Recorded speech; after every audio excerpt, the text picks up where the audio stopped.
Hello all, very welcome to the next lecture of a topic as we have discussed last time, that was about homonym, homophone and homograph. So this is going to be the next lecture of the same topic. You can call it series or the next lecture of the same series, right?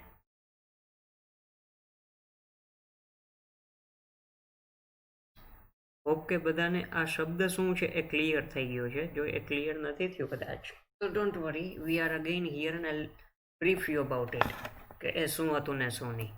બરાબર છે. Last time if you don't remember છોકરાઓ, આપણે જે છે એ હોમોનિમ,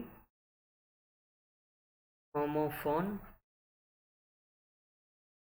અને homograph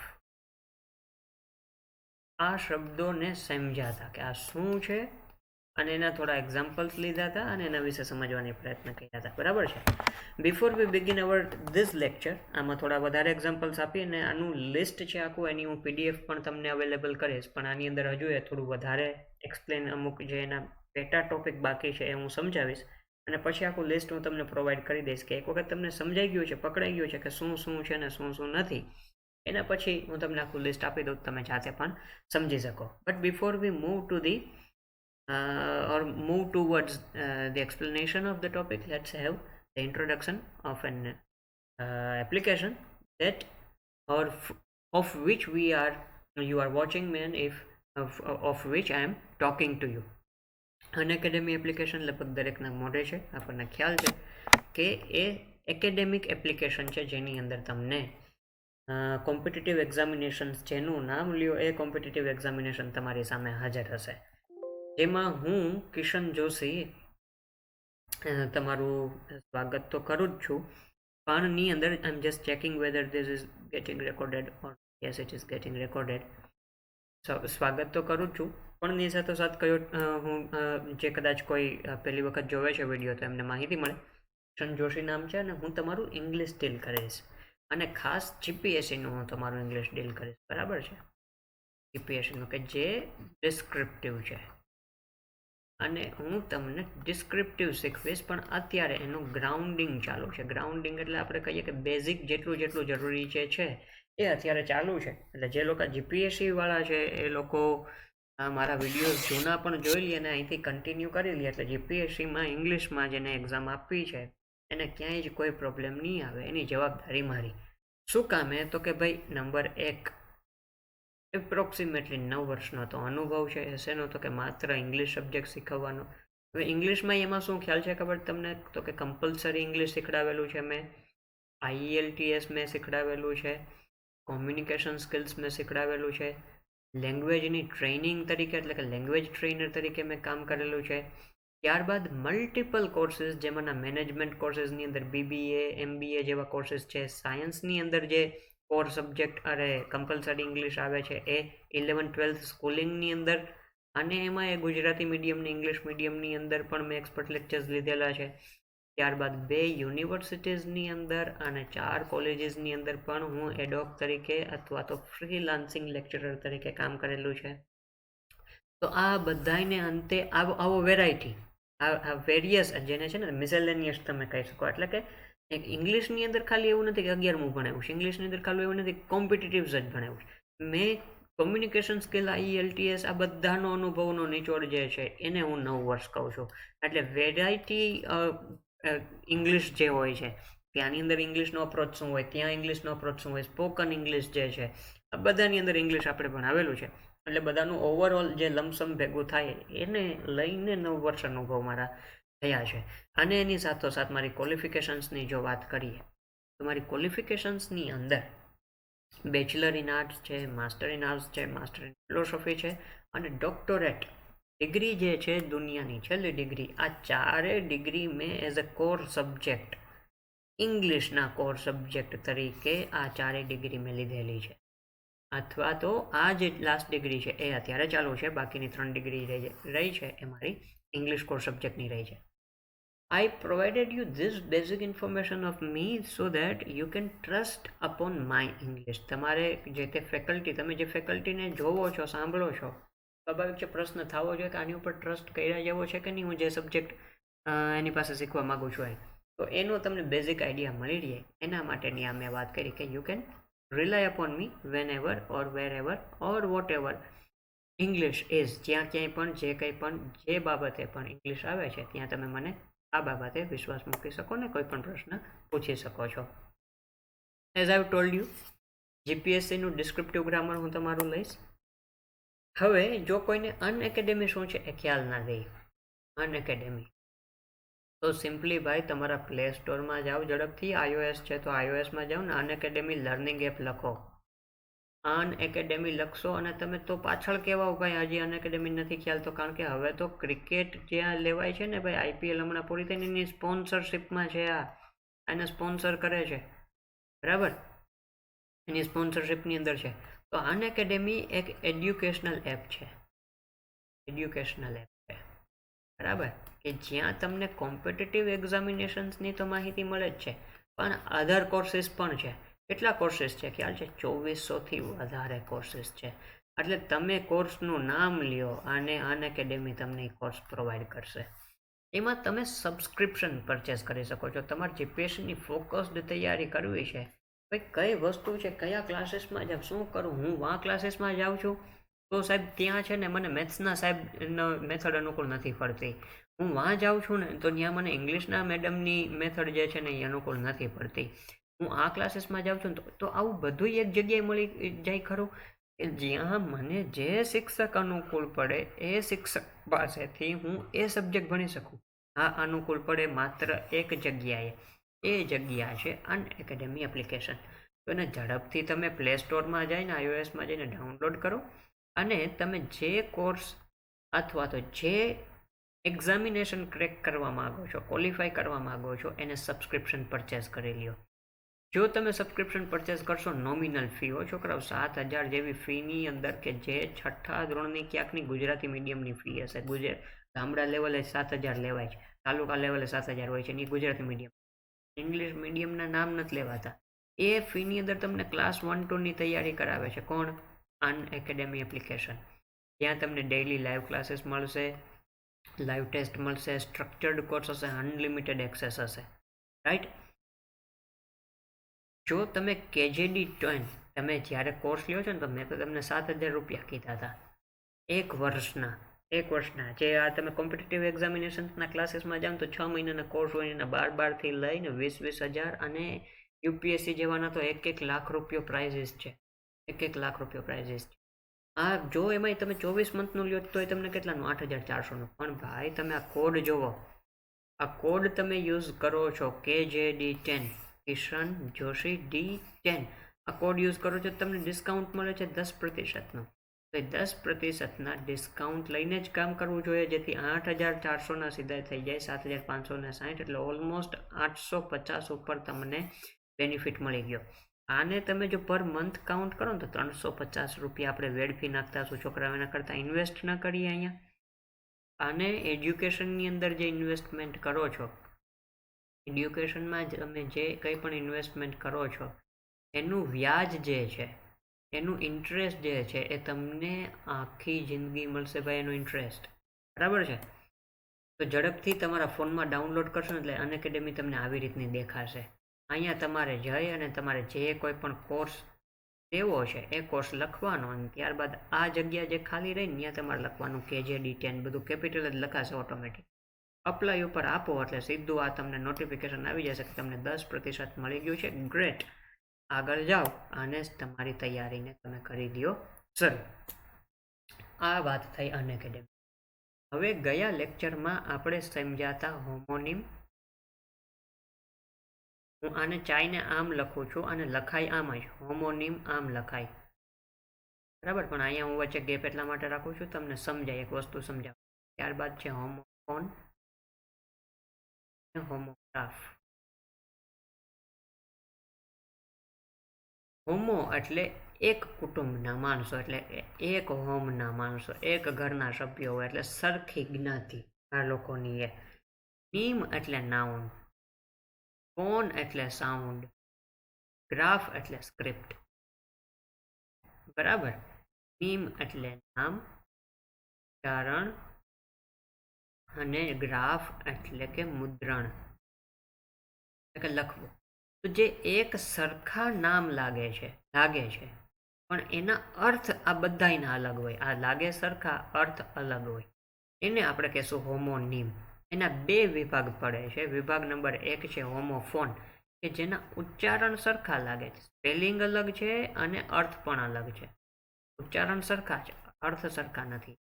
homograph, જેનું મુદ્રણ સરખું છે, જેનું સ્ક્રિપ્ટિંગ સરખું છે, પણ અગેન એનું સ્ક્રિપ્ટિંગ સરખું છે, સ્પેલિંગ સેમ છે,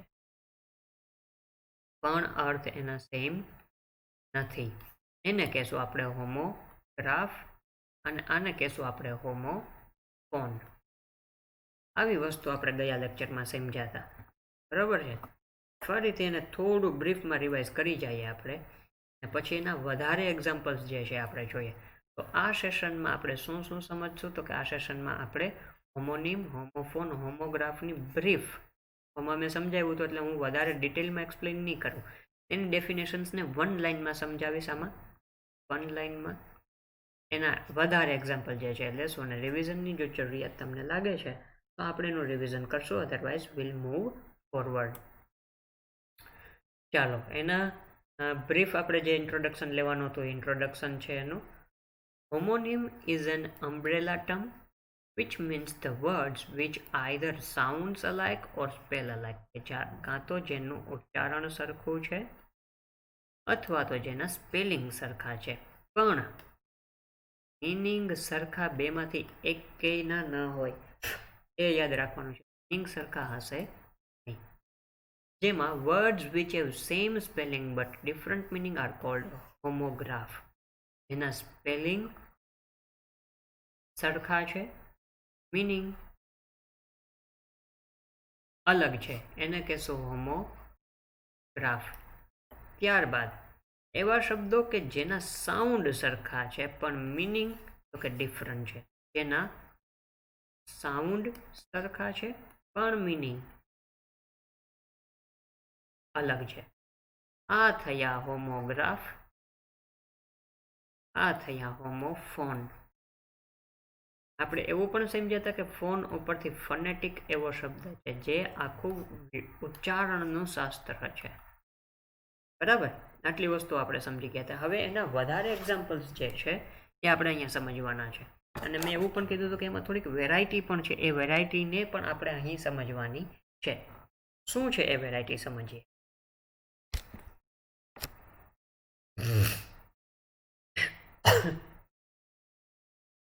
There are some such nouns which has difference of being verb and noun. અમુક એવા નાઉન છે કે જેના સ્પેલિંગ તો અલગ પડે જ છે, પણ એ એકની અંદર વર્બ જેવું કામ કરે છે. વર્બ એટલે શું આપણને ખ્યાલ છે? તો કે ક્રિયાપદ. અને એકની અંદર એ નાઉન જેવું કામ કરે છે. નાઉન એટલે શું આપણને ખબર છે? નામ. હવે જો એ ક્રિયાપદ હોય તો એનું સ્થાન બીજું હોય, એ નામ હોય તો એનું પહેલું અથવા ત્રીજું સ્થાન હોય. બરાબર છે. તો એવા શબ્દો કે જે એક જગ્યાએ વર્બ તરીકે કામ કરે છે અને સ્પેલિંગમાં તફાવત હશે, એક જગ્યાએ નાઉન તરીકે કામ કરે છે. ઉચ્ચારણ સરખા થશે આના. એટલે આ શું થયા કયો જોઈ તમે મને? આ હોમોનિમ તો થયા જ, અને હોમોનિમ તો કહેશું જ આપણે, પણ એ હોમોફોન થયા કે હોમોગ્રાફ થયા? ઉચ્ચારણ સરખા છે. આપણે યાદ રાખ્યું કે ફોન એટલે ઉચ્ચારણ, ગ્રાફ એટલે તો મુદ્રણ. તો એ થયા હોમોફોન. આ એક્ઝામ્પલ એનું નથી, આ બોથ આર નાઉન છે. આ બે એક્ઝામ્પલ એના છે, પણ એમ છતાં આપણે આને સમજીએ. એઇડ અને એઇડ બે નાઉન છે. આ એઇડનો અર્થ અલગ થાય, આ એઇડનો અર્થ અલગ થાય. શું થાય આપણે હું તમને વાક્યમાં સમજાવીશ, ડોન્ટ વરી. ત્યારબાદ અહીંયા જોવો જે આ છે એડવાઇસ, એડવાઇઝર, પ્રેક્ટિસ, પ્રેક્ટિસ. આમાં તો હજી એ સનું જ ઉચ્ચારણ છે, પણ આ ઝ થઈ જશે. Advice, advise. એમાં એક જે છે એ થયું છે નાઉન, બીજું જે છે એ થાય છે વર્બ. જે SE થી પૂરા થાય છે એ કામ કરે છે વર્બનું. દરેકમાં નહીં હો, આ બેની વાત કરું છું. જે CE થી પૂરા થાય છે એ કામ કરે છે નાઉનનું. એને આપણે ટૂંકમાં વર્બને વી લખીએ અને નાઉનને એન લખીએ. The first word acts as a noun, the second word as a verb, the second as verb. તો આ જે છે એ નાઉન છે બંને. અહીંયા મેં લખ્યું છે એક્સેપ્ટ ફર્સ્ટ એક્ઝામ્પલ. આ એક્ઝામ્પલમાં બંને નાઉન છે, એટલે કે એઇડ પણ નાઉન છે, એઇડ પણ નાઉન છે, ઈ વાળું. પણ આમાં બેની અંદર આ પેલું જે છે એ નાઉન છે, બીજું જે છે એ વર્બ છે. બીજું આ નથી ખબર પડતી તો એના આપણને સ્થાનને આધારે ખબર પડે. એ પણ મેં સમજાવ્યું કે એનું સ્થાન શું હોય.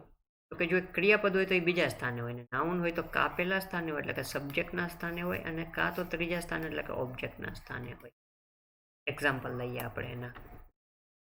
તો એના એક્ઝામ્પલ છે, do you keep the first aid kit with you? તો ફર્સ્ટ એઇડ કિટ, પ્રાથમિક સારવાર કિટ. તો આમાં પ્રાથમિક સારવાર જે છે વર્બ નથી, પ્રાથમિક સારવાર એ આખું નામ થઈ, આ પણ નાઉન તરીકે છે. અહીંયા એઇડે જે છે એનો અર્થ થાય છે આસિસ્ટન્ટ, મદદનીશ. વી નીડ ટુ હાયર, આ શબ્દના પણ તમને હોમોનિમ મળશે ભાઈ, આપણે આમાં લીધા જ છે. Higher, we need to higher 3 aid in our institute. એનો અર્થ શું થશે? આસિસ્ટન્ટ. આપણે 3 આસિસ્ટન્ટ લેવાની જરૂરિયાત છે. આ એઇડ સારવાર, પ્રાથમિક સારવાર કિટ. આઈ નીડ એડવાઇસ, કેટલામાં સ્થાને છે? ત્રીજા સ્થાને. સાહેબ આ પણ ત્રીજા સ્થાને છે, તો તમે કીધું તો ત્રીજા સ્થાને હોય તો એ નાઉન થયું, એટલે કે એ ઓબ્જેક્ટ તરીકે છે. આ પણ ત્રીજા સ્થાને છે, તો આ તો વર્બ તમે કહો છો, અને એ વર્બ જ છે, આ વર્બ છે. હવે આઈ વિલ એડવાઇઝ યુ, આમ કહું તો, એટલે આ વિલ એડવાઇઝ જે છે ને એ આખું ગણવાનું છે, બરાબર. અહીંયા આ એક જ વર્બ છે, જ્યારે અહીંયા આ આખું વર્બ છે. તો આઈ વિલ એડવાઇઝ યુ, આમાં યુ જે છે એ તમારું સજીવ કર્મ થયું, આ થયું તમારું વર્બ. એટલે એડવાઇસ જે છે તમારું થશે, સોરી SE, એ થશે તમારું વર્બ. સેમ એક્ઝામ્પલ નીચે છે, આઈ નીડ પ્રેક્ટિસ, નાઉન તરીકે કામ કરે છે, ત્રીજા સ્થાને છે. આઈ વિલ પ્રેક્ટિસ, આ આખું બીજા સ્થાને છે. આઈ વિલ પ્રેક્ટિસ ઇંગ્લિશ, બરાબર છે. અહીંયા તમે ઇંગ્લિશ નો કહી શકો, આઈ નીડ પ્રેક્ટિસ ઇંગ્લિશ એમ ન કહી શકો. અહીંયા તમારે એડ કરવું પડે. શું? તો કે I need practice of English, I need advice from you. હા, તો જે પેલો શબ્દ છે બંનેની અંદર, એટલે કે CE વાળો, એ કામ કરે છે નાઉન તરીકે. બીજો શબ્દ જે છે એટલે કે SE વાળો, એ કામ કરે છે તમારું વર્બ તરીકે, બરાબર છે. એવા બીજા એક્ઝામ્પલ આપણે પણ લીધા છે, એને પણ જોઈ લઈએ આપણે. અને એની પહેલાં હું રેકોર્ડિંગ ચાલુ છે ને જરાક ચેક કરી લઉં. ચાલુ છે, ચાલો.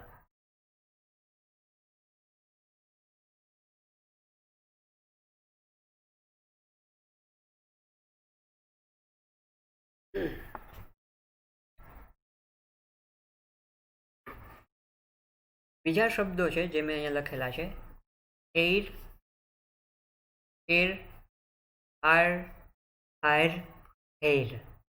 જો આમાં થોડો તો ડિફરન્સ એ છે, પણ એમ છતાં મેં એટલા માટે સાથે લઈ લીધા છે કે એ પ્રકારના જ સાથોસાથ છે, તો તમને એની અંદર કન્ફ્યુઝન ન થાય. તો એના બહુ ઇઝી છે, જે તમને આવડે છે. જે નથી આવડતા એને આપણે થોડું વધારે ભાર દઈને સમજશું. એર એટલે કે વિન્ડ, એટલે કે હવા, બરાબર છે.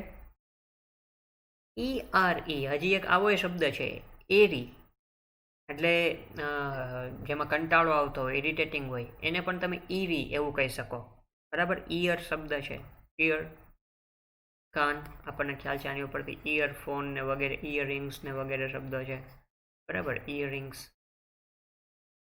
શબ્દો છે. ત્યારબાદ છે ERE, એર, એટલે કે બિફોર, એવો એનો અર્થ થશે. શું થશે એનો અર્થ? બિફોર, બરાબર છે, એટલે કે પહેલા.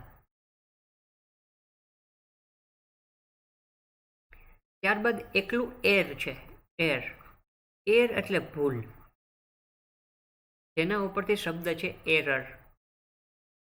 પણ એકલું એર એટલે પણ ભૂલ થાય, બરાબર છે. એ ખાસ યાદ રાખવાનું છે.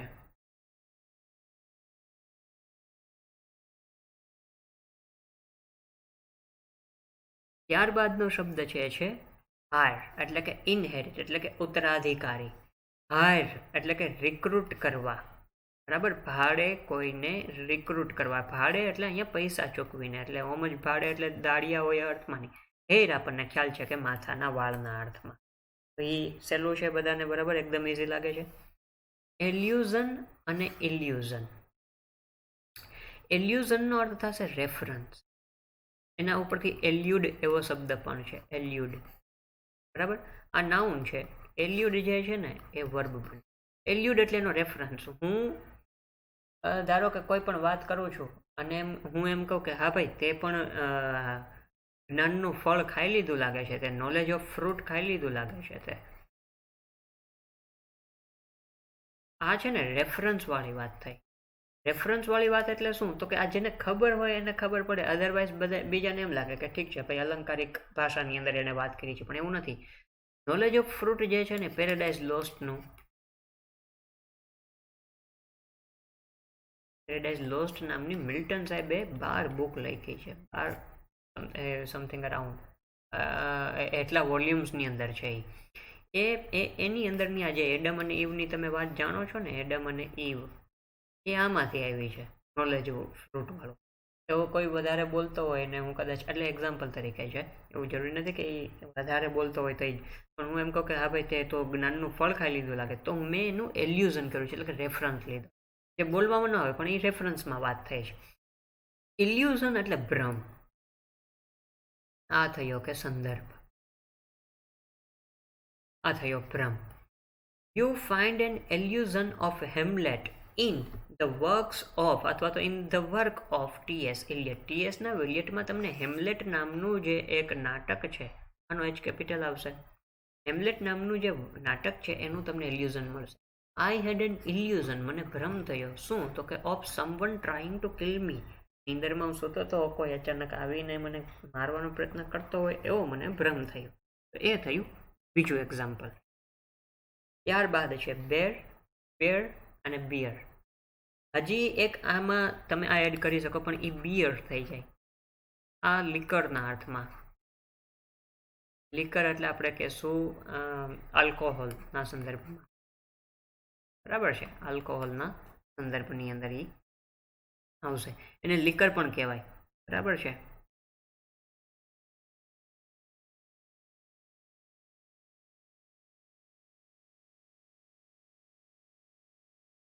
Just a second.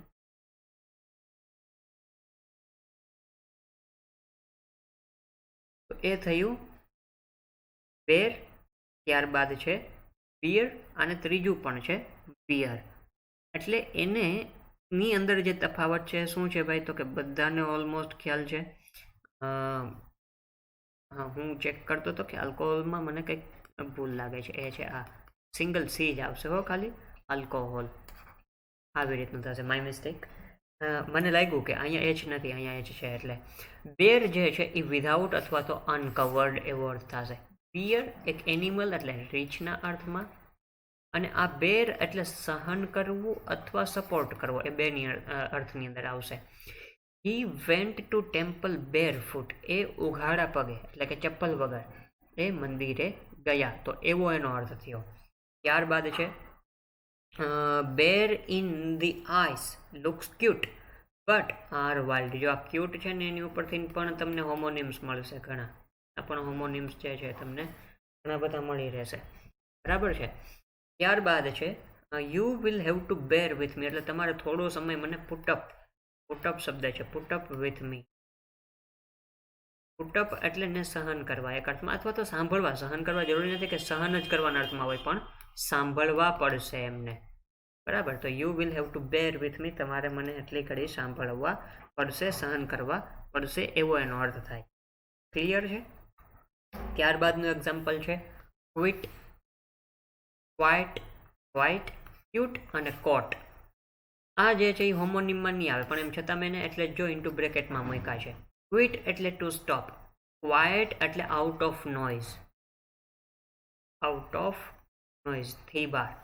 ક્વાઇટ એટલે સમ અમાઉન્ટ ઓફ, આપણે એમ કહીએ ને કે he is quite cute, I have quite a money, અથવા તો આપણે એમ કહીએ કે there is a quite quite students અથવા તો ક્વાઇટ વોટર, તો એ સમ અમાઉન્ટ ઓફ એવો અર્થ થાય એનો. ક્વાઇટ અ ફ્યુ એવું કહીએ આપણે, ક્વાઇટ અ ફ્યુ સ્ટુડન્ટ કમ, તો થોડા ઘણા સ્ટુડન્ટ્સ જે છે એ આવ્યા છે. ક્યુટ આપણને ખ્યાલ છે. કોટ જે છે એ સમવન્સ વર્ડ, કોઈ બીજાના વાક્યનો જ્યારે તમે સંદર્ભ લેતા હોય, બરાબર, ત્યારે તમે એને કોટેશન કહો છો અથવા તો ખાલી કોટ કહેશો. તો એ બે શબ્દોને પણ આપણે યાદ રાખવાના છે. ત્યારબાદનું અહીંયા સુધી આપણે રાખીએ છીએ. બીજા એવા કયા કયા એક્ઝામ્પલ્સ છે તમે વિચારી શકો, અને તમે એ જે છે એને bring it to my notice અથવા તો આવા શબ્દોનું લિસ્ટ કરો, અથવા તો સિમ્પલી ગુગલેશ્વર મહાદેવ હંમેશા હાજર હોય છે, એમાં લખો તમે હોમોનિમ. હોમોફોન ને હોમોગ્રાફ જો તમારે અલગથી જોઈએ છે તો જ હોમોગ્રાફ એવું લખવાનું, બાકી સિમ્પલી લખજો હોમોનિમ. એટલે ઘણી બધી વેબસાઇટ આવશે, એમાંના લિસ્ટ જે છે એને ખાલી વાંચવાના, અને એના મિનિંગમાં શું તફાવત છે એ આપણો ફોકસ રહેશે. બરાબર, મિનિંગમાં શું ડિફરન્સ છે એ જ આપણો તફાવત રહેશે. જો તમે હજી આ ગુજરાત 360 ચેનલ સબસ્ક્રાઈબ નથી કરી ભાઈ, ગુજરાત 360, તો તમે ખૂબ હજુ એ લોસમાં છો, કારણ કે અહીં તમને અનએકેડેમીના ફ્રી વિડીયોઝ જોવા મળશે. બેટર ઝડપથી એને સબસ્ક્રાઈબ કરી લો. અને જો તમને આ લેક્ચર ગમ્યો છે અને તમે કોઈ સબસ્ક્રિપ્શન લેવા માંગો છો, તો SPKJD10 આ મારો કોડ છે. Use this code end you can get 10%, એટલે કે 10% discount. Hope you લાઇક્ડ this lecture. અને this is going to be the last lecture of this season અથવા this topic.